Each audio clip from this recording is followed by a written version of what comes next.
Parágrafo 4. O Criador. Parágrafo 279. No princípio, Deus criou o céu e a terra. Gênesis capítulo 1, versículo 1. Com essas solenes palavras inicia-se a Sagrada Escritura.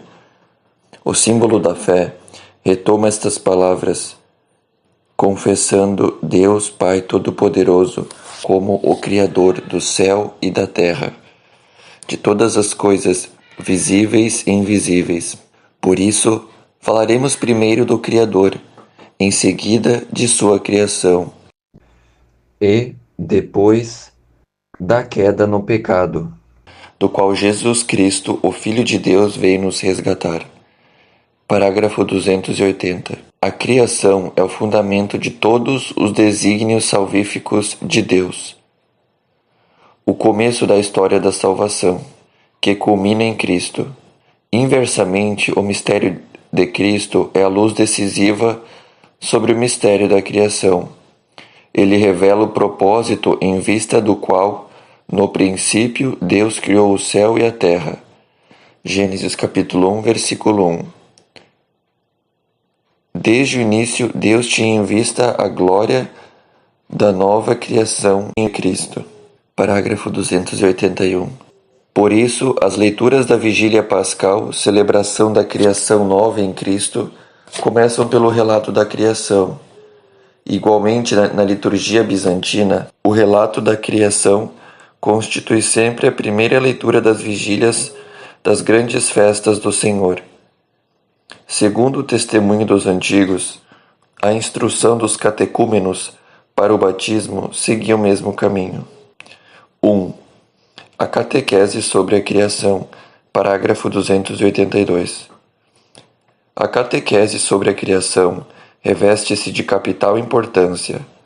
Ela diz respeito aos próprios fundamentos da vida humana e cristã, pois explicita a resposta da fé cristã à pergunta elementar feita pelos homens de todas as épocas: de onde viemos? Para onde vamos? Qual é a nossa origem? Qual é o nosso fim? De onde vem e para onde vai tudo o que existe? As duas questões, a da origem e a do fim, são inseparáveis. São decisivas para o sentido e a orientação de nossa vida e de nosso agir. Parágrafo 283. A questão das origens do mundo e do homem é objeto de numerosas pesquisas científicas que enriqueceram magnificamente nossos conhecimentos sobre a idade e as dimensões do cosmo, o devir das formas vivas, o aparecimento do homem. Essas descobertas nos convidam a admirar tanto mais a grandeza do Criador, a render-lhe graças por todas as suas obras, pela inteligência e pela sabedoria que dá aos estudiosos e aos pesquisadores. Com Salomão, estes podem dizer: ele me deu um conhecimento exato de tudo o que existe, para eu entender a estrutura do mundo e as propriedades dos elementos, pois a sabedoria, artífice de todas as coisas, mo ensinou. Sabedoria, capítulo 17 e versículo 22. Parágrafo 284. O grande interesse reservado a essas pesquisas é fortemente estimulado por uma questão de outra ordem e que ultrapassa o âmbito próprio das ciências naturais. Não se trata somente de saber quando e como surgiu materialmente o cosmo, nem quando o homem apareceu, mas antes de descobrir qual é o sentido de tal origem, se ela é governada pelo acaso, um destino cego, uma necessidade anônima, ou por um ser transcendente, inteligente e bom, chamado Deus. Se o mundo provém da sabedoria e da bondade de Deus, por que existe o mal? De onde vem? Quem é o responsável por ele? Haverá como se libertar dele? Parágrafo 285. Desde o início, a fé cristã tem se confrontado com respostas diferentes da sua, no que diz respeito à questão das origens. Assim, Nas religiões e nas culturas antigas, encontram-se numerosos mitos acerca das origens. Certos filósofos afirmaram que tudo é Deus, que o mundo é Deus, ou que o devir do mundo é o devir de Deus, panteísmo.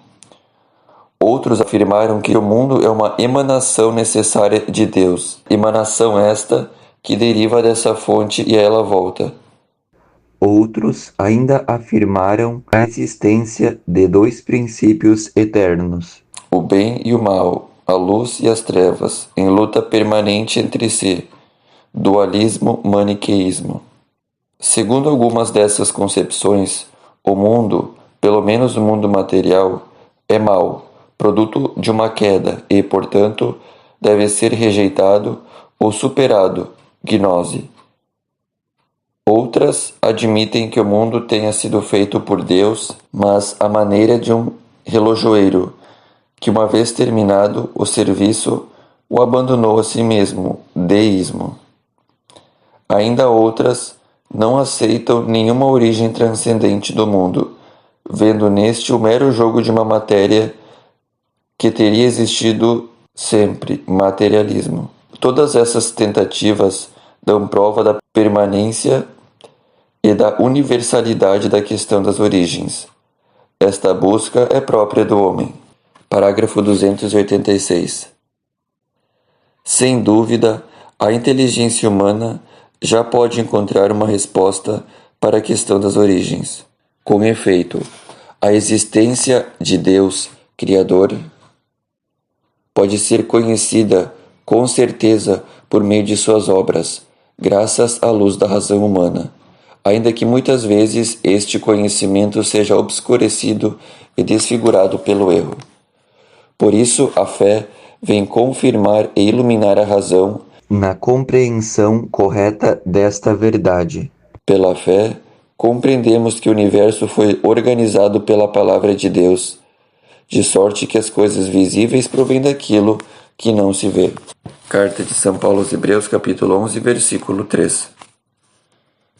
Parágrafo 287. A verdade da criação é tão importante para toda a vida humana que Deus, em sua ternura, quis revelar a seu povo tudo o que é útil conhecer a este respeito. Para além do conhecimento natural que todo homem pode ter do Criador, Deus progressivamente revelou a Israel o mistério da criação. Ele que escolheu os patriarcas, que fez Israel sair do Egito e que, ao escolher Israel, o criou e o formou, revela-se como aquele a quem pertencem todos os povos da terra e a terra inteira, como o único que fez o céu e a terra. Salmo 115, versículo 15, Salmo 124, versículo 8 e Salmo 134, versículo 3. Parágrafo 288. Assim, a revelação da criação é inseparável da revelação e da realização da aliança de Deus, o único, com seu povo. A criação é revelada como sendo o primeiro passo rumo a esta aliança, como o testemunho primeiro e universal do amor todo-poderoso de Deus. Além disso, a verdade da criação exprime-se com crescente vigor na mensagem dos profetas, na oração dos salmos e da liturgia, na reflexão da sabedoria do povo eleito. Parágrafo 289. Entre todas as palavras da Sagrada Escritura sobre a criação, os 3 primeiros capítulos do Gênesis ocupam lugar único. Do ponto de vista literário, esses textos podem ter diversas fontes.